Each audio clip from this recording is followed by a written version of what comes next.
are likely to report any mental health illness within the past year than any other race or ethnic group. It's interesting also to note that racial and ethnic minority youth with behavioral health issues are more readily referred to juvenile justice systems than to specialty primary care compared with white youth, and that approximately 50 to 75% of youth in the juvenile justice system meet criteria for a mental health disorder. One of the things that we would also like to work on with Access and our probation system here in Santa Clara County is really work with our probation officers and say, I know especially with this dire statistic, is how do we talk to our young people who did find themselves in the juvenile justice system, but how do we talk about different ways of saying mandated? Or like most of my young people, especially before coming to Stanford, I worked with a lot of youth who were on probation and who were mandated to my programs, and being able to work with them and kind of redefine that in terms of still giving them an opportunity to say, hey, if this is not something you like, I can help you find another program, but at the same time, you're still meeting your probation criteria. So working with probation officers to really reduce that stigma of accessing mental health care, especially for our young folks.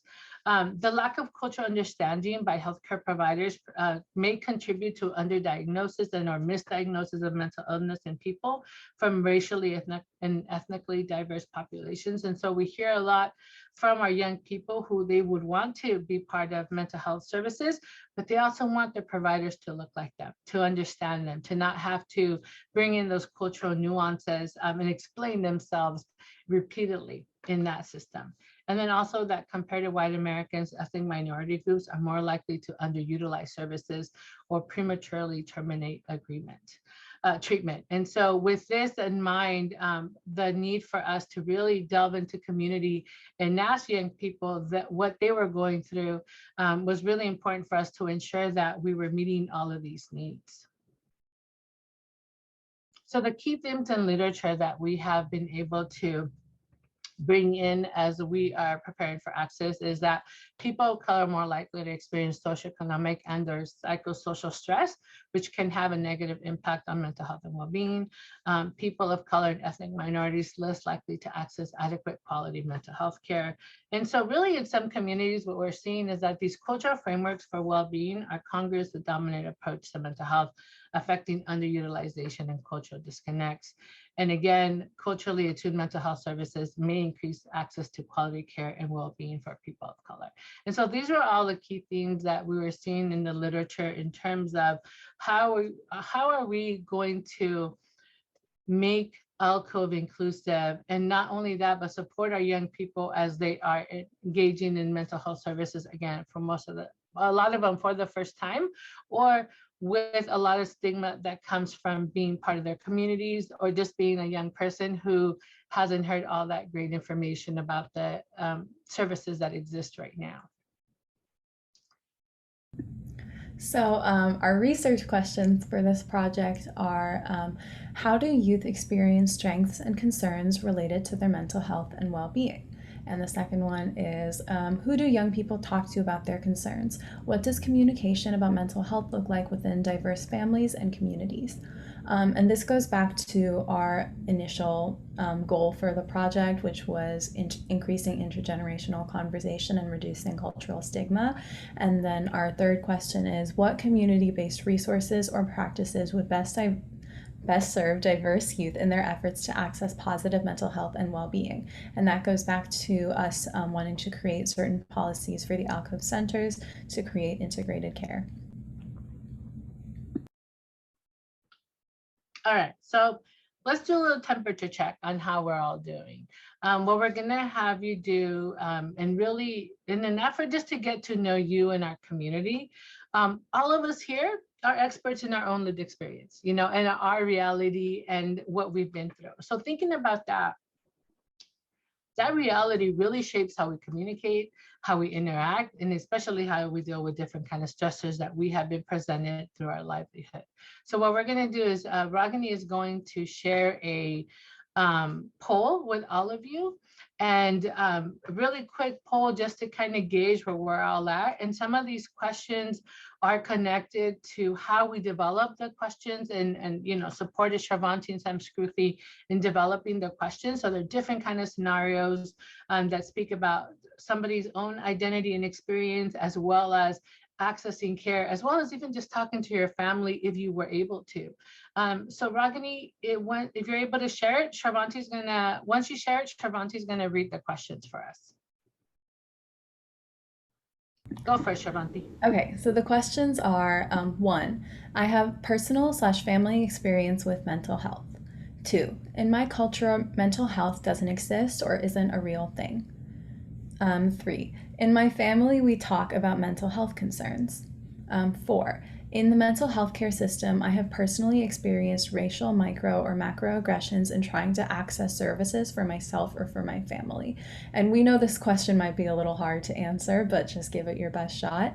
I have been profiled because of my gender, identity, expression, religion, race and ethnic background.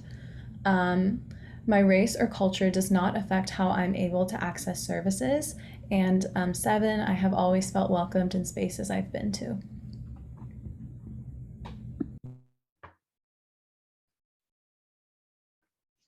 All right, so we're going to give folks 2 minutes as they finish the poll. So I have about 9 of you who have responded. So let's see if we can get a little closer to the end.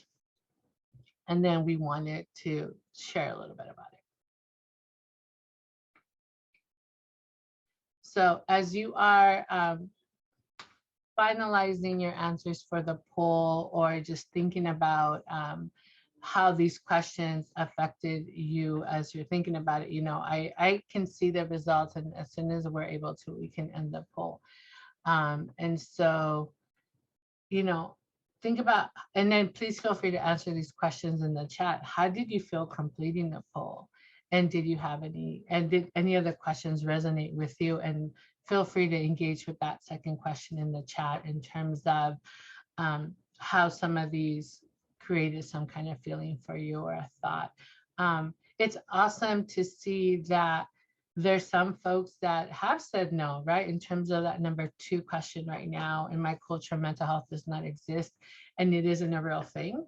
But we also have about half that said yes. And so and that's actually what I get to hear a lot from my young people, is that they don't talk to their families about mental health, especially our intergenerational families, our immigrant families, because this is something that, and I've heard different reasons as to why. A lot of them are like, you know, we're so focused on survival in this country and being able to provide for our families that we don't give ourselves the time to focus on mental health. And so it's seen as stress, and it's seen as we're tired, and it's seen as, you know, this is what happens to different communities, but it's also something that needs to be discussed. So I am going to close the poll. Ragini, was the poll already closed? Yeah, I can close it though. Okay, so I can stop sharing this part. And so now I can share the results with you, and 15 out of 40 of you participated, and we can just go through really quick. Most of us, or the 14 out of 15 people, replied that there is the personal and family experience of mental health. Again, this is the one I was talking about. In my culture, mental health doesn't exist. It's not a real thing. About half of you who responded said yes. The other said no. In my family, we talk about mental health concerns. Again, we have yes, and then we have no. In the mental health care system, which is the hard question that Shravanti was sharing, I personally experienced racial micro and macroaggressions and trying to access services for myself and my family. You know, about half of you who responded said yes, the other half said no. But also let's remember, in terms of context, most of us here are professionals. We're older adults, like we've been able to experience systems and get used to how we have to ask for help and how to ask for support. But there's still some of us who are experiencing that. If I would have asked my youth that question, it would have probably been 100% in terms of them trying to access services.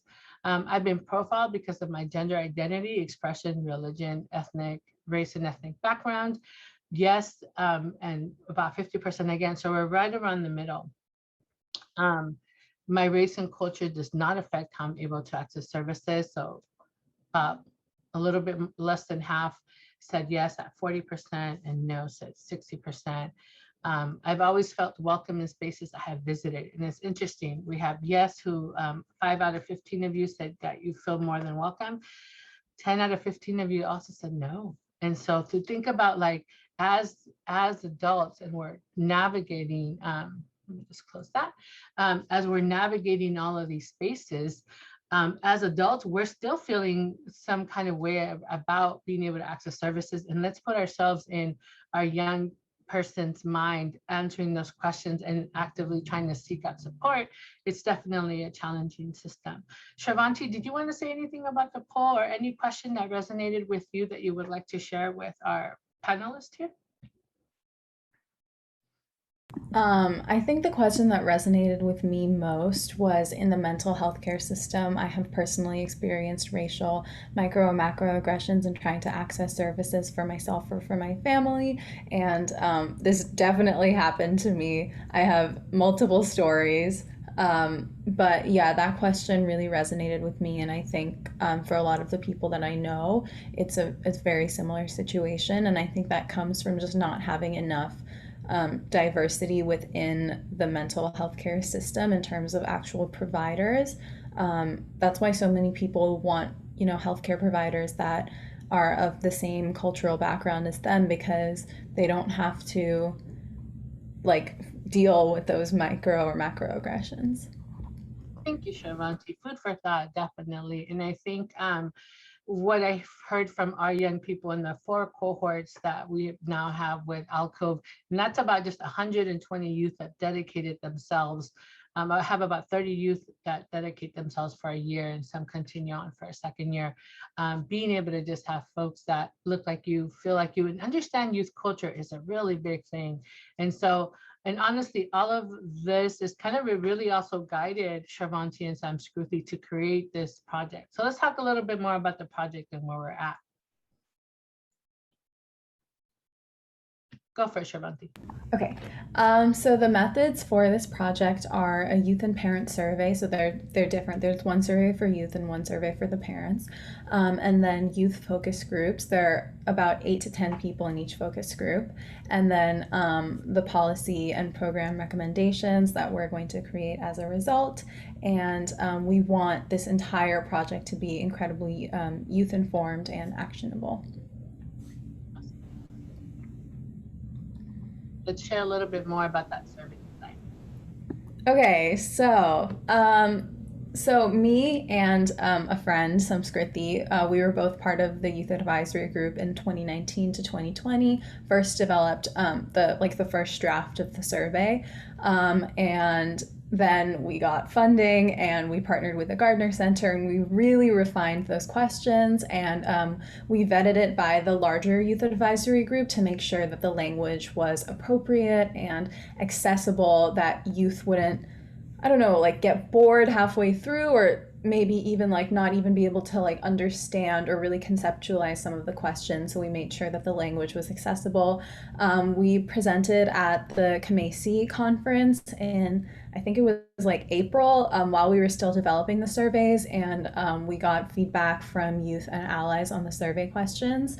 And then the survey got IRB approved, which was a really big deal for us. We were super excited.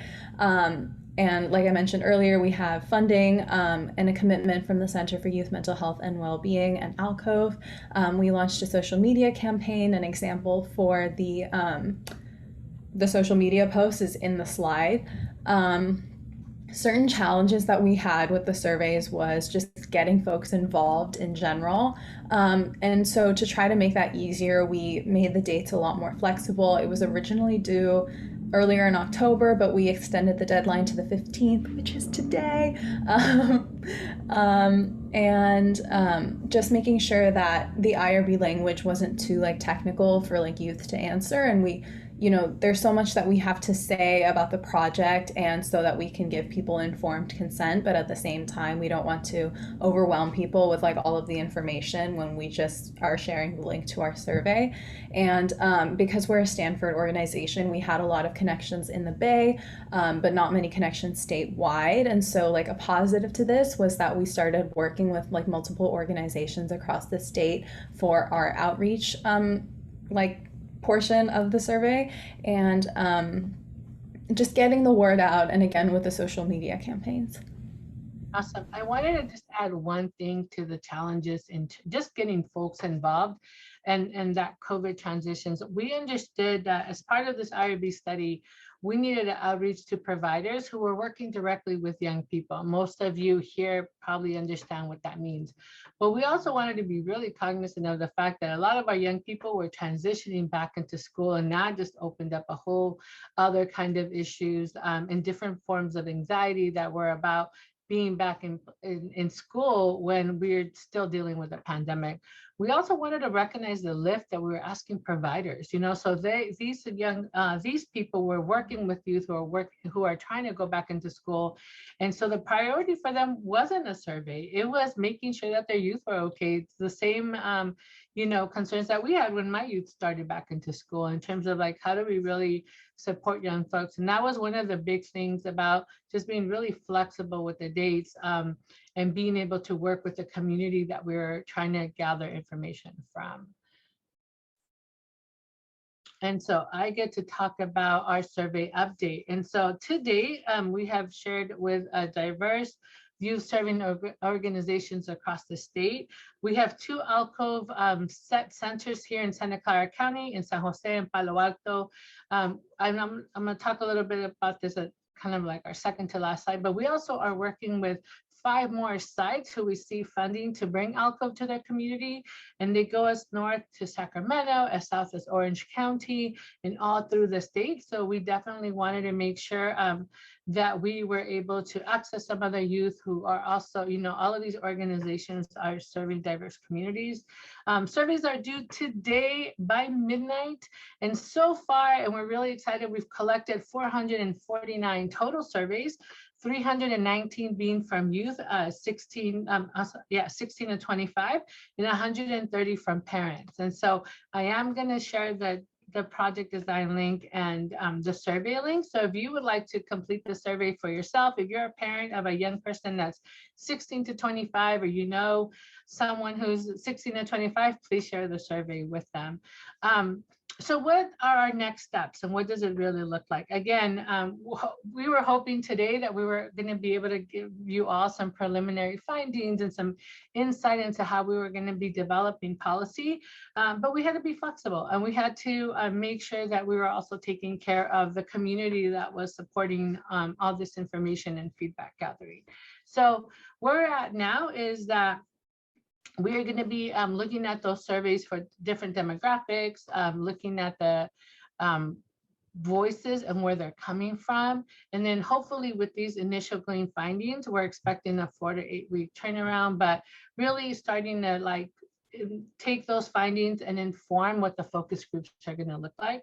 So the focus groups will start the last week of October, so starting the week of October 25th, and we are focused on working with diverse locations and people. So those 5 centers plus our 2 centers, and we're also working with different youth serving organizations that focus on working with different communities. So like the National Compadres Network, the Alliance for Girls here in the Bay, the Young Women's Freedom Center that focuses on working with young women with a juvenile justice background, AKI, and 2 Feathers up in Humboldt County, which is a Native organization, Cities Rise in Sacramento. So we're definitely trying to spread the focus group statewide to just get more of a representative lens. And really the questions that we're gonna be asking our young people is, what does mental health and well-being look like for you? And then thinking about that intersectional lens and thinking about access and inclusivity. And again, with the hope of being able to create a space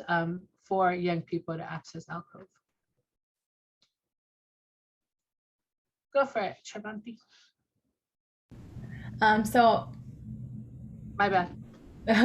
So Anna kind of covered this already, but the next steps for Access is we're going to be designing the focus groups, and these focus groups will be conducted in the weeks of October 25th and November 1st, and we're going to analyze the data to produce some preliminary findings and using the information to develop an Allcove equity policy, including best practices for equitable services, communications, recruitment, environment, data collection, and self-evaluation.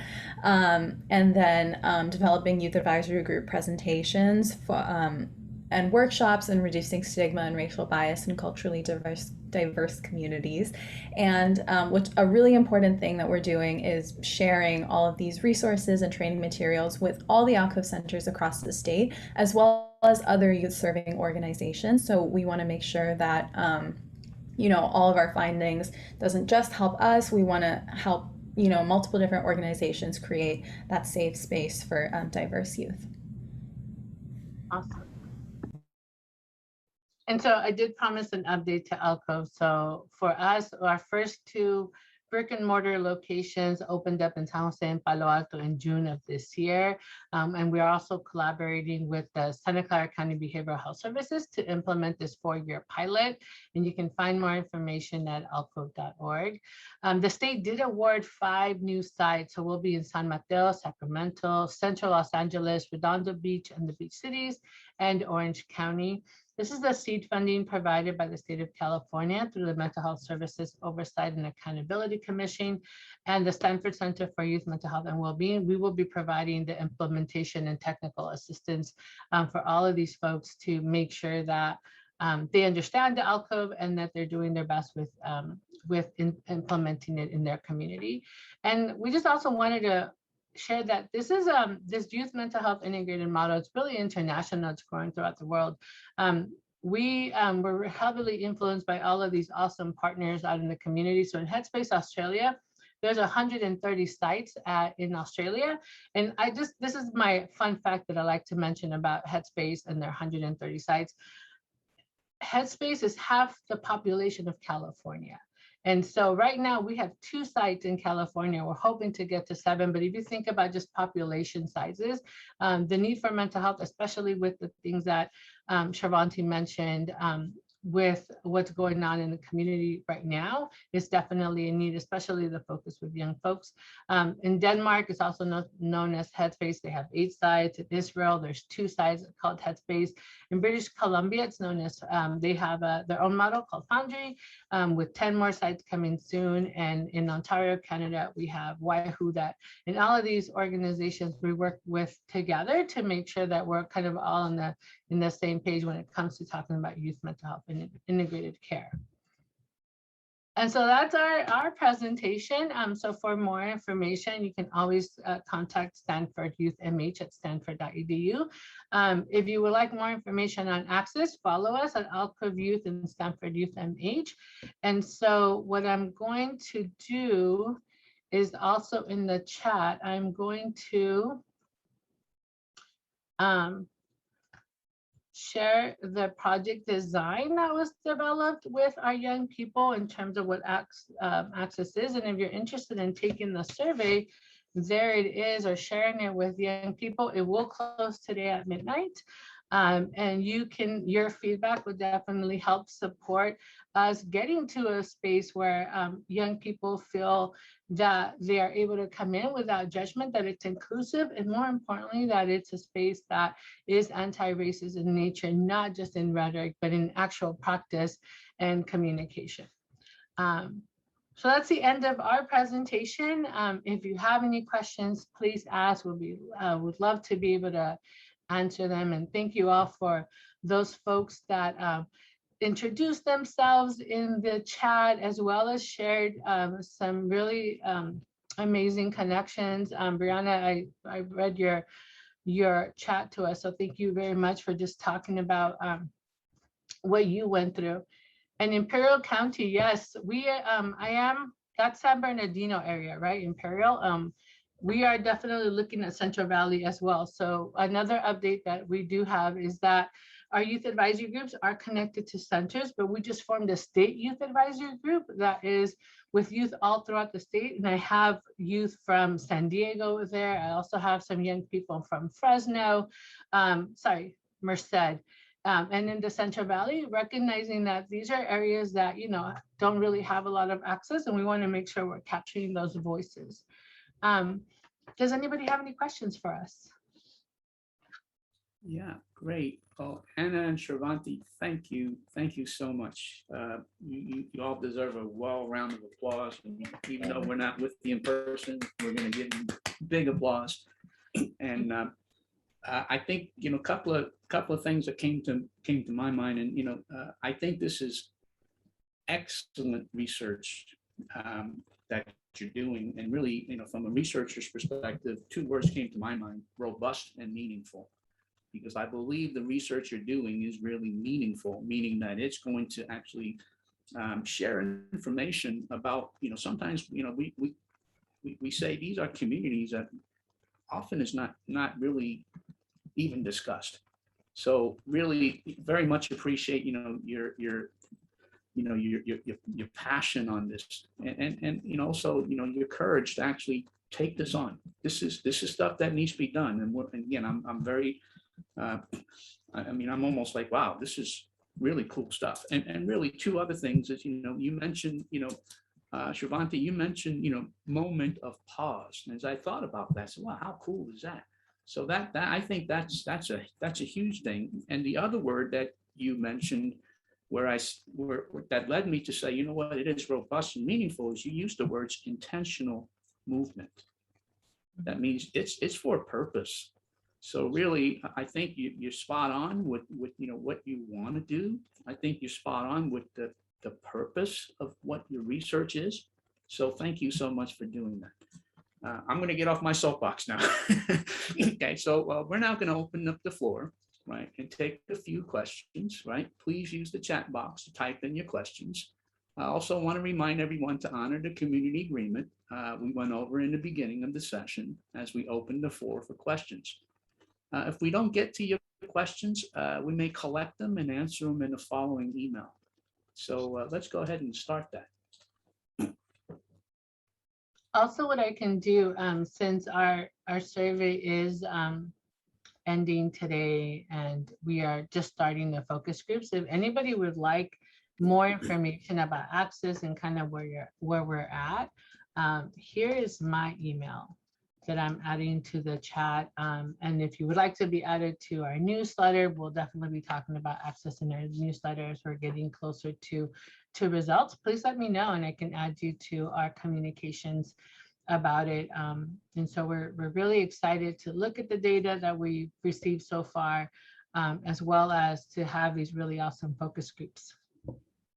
Yeah. Okay. So, and if I can maybe, I'm kind of scrolling through the postings here. One of the questions is it possible to receive the slides from this presentation? For sure. Yeah. Okay.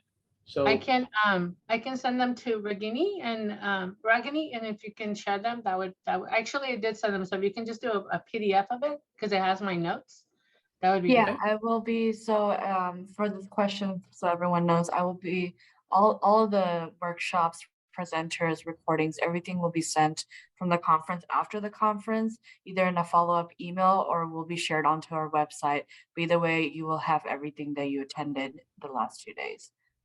Thank you, Ragini. Thank you.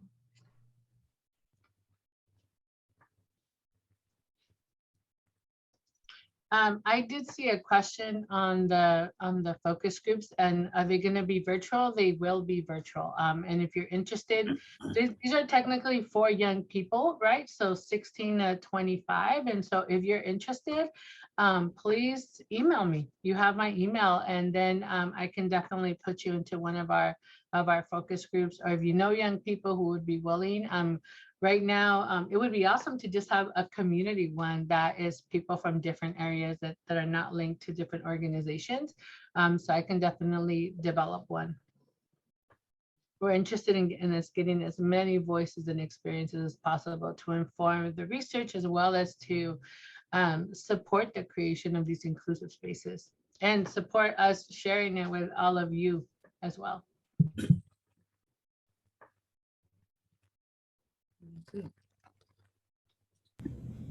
There was a question a little bit earlier in the chat. What about the small, very rural, frontier in size and lack of access areas such as Inyo, Mono, and Alpine counties? So maybe Anna can answer this a little bit better, but Allcove we are working on creating more sites across the state. Definitely. We actually just had a meeting with the state. So one of the cool things about this funding that just happened, where 5 folks had to apply to the MHSOAC to receive funding to build and bring an Allcove center to their communities. We also we are also tasked with providing technical assistance to 3 organizations that are not funded. And so we, you know, right now we're working with a couple organizations that that have been working on bringing Allcove, like Santa Barbara. So they're not mentioned in my site, but they're an organization or a city right now that is working. So there's different organizations in that city that are trying to bring Allcove to their site. And so they're going to be one of those folks.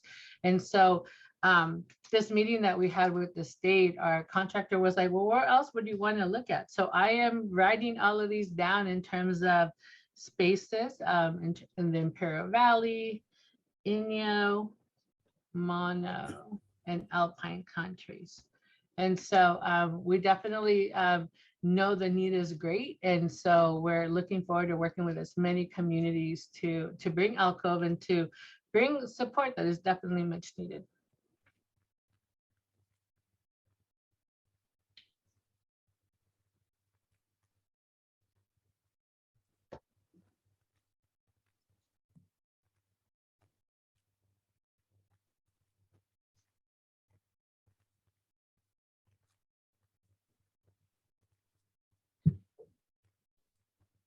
Oh, that would be great. So Arden just shared in the chat, is there the possibility of a focus group for queer and trans youth? Often safety is an issue when one wants to participate. Yeah, those microaggressions definitely exist. You know what, Arden, let's talk. I would love that in terms of being a dedicated group. I know that most of the folks that I have worked with have youth who have been part of their program, so that, you know, their identity is definitely well established, and so and I've asked this question to make sure that, you know, folks feel safe. But I think if there is if we can, yeah, let's talk, because I think it'd be kind of great to have just a group focus working with queer and trans youth, and, you know, as long as people feel comfortable. And also I should mention with the funding that we received, that we are able to give folks a token of appreciation to participate in a 1-hour focus group. Cool. So Arden, I have your email and I would love, I'll email you today and we can check in. And I'm sure that the access team right now, as we call ourselves, would love to be able to add this focus group. It's such an important and needed lens to make sure folks feel welcome and inclusive at Allcove.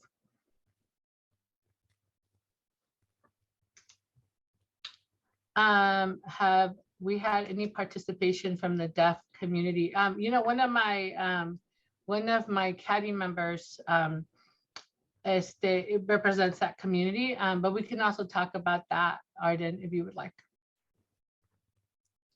And we can talk about how to make sure, you know, I think we're able to put on captions and, you know, go at an awesome pace. So we'll definitely work it out.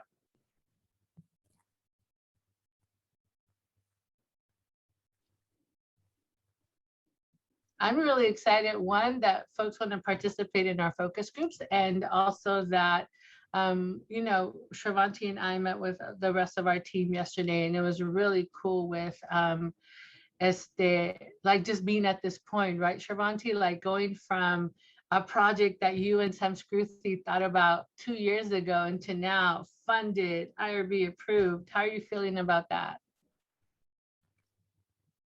It's been really surreal, if I'm being honest. Like, I had no idea that this like small project of lead to me even like presenting at this conference. So it's been really awesome to see how much Allcove has really invested in an idea that was created by the youth. And we've also had a lot of input on the project. So we still feel like we're working on the project. It's not just like, oh, we came up with this idea and now it's being taken away from us. So I really appreciate it.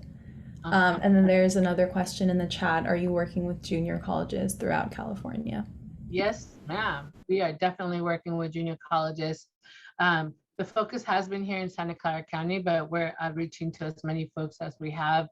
One of the core principles that Shravanti talked about, what makes Allcove unique, is a supported and education specialist. And so in terms of having a dedicated person that will work with youth, and the way that I've described it when I presented out in the community, and when Jules, who's the supported education specialist here in Santa Clara County, talks about, is that his specialty is really working with youth who are not engaged or not really successful in engaging with school and work. And we know that there's different reasons as to why that could be. And so Jules has an awesome clinical background. So being able to, one, provide technical assistance on resumes or like college applications or just getting re-involved with schools. His background is also like with IEPs and 504 plans and like walking a young person through that process. It definitely is super important. So he would be the person really connecting to those junior colleges. But yes, we are outreaching to as many people as we can. Great. Well, thank you. Thank you so much. And I think we are coming up towards the end of our program. So thanks again, and very much appreciate everyone joining us today. And Anna and Shravanti, thank you so much for really sharing and kind of giving us really stuff that's insightful. And again, for any questions on the content, please feel free to email the presenters. For questions or concerns for today's events, please feel free to contact or send us an email at nami.california@namica.org. You're welcome to leave the session to move on to the next part of your agenda. We invite you to take the evaluation when you have time, and send it to us at the end of the conference. Your feedback really is important, and it could be very insightful for us. And please remember to take some time for a break and do some self-care. Hopefully we see you at the next session, and have a great rest of the day.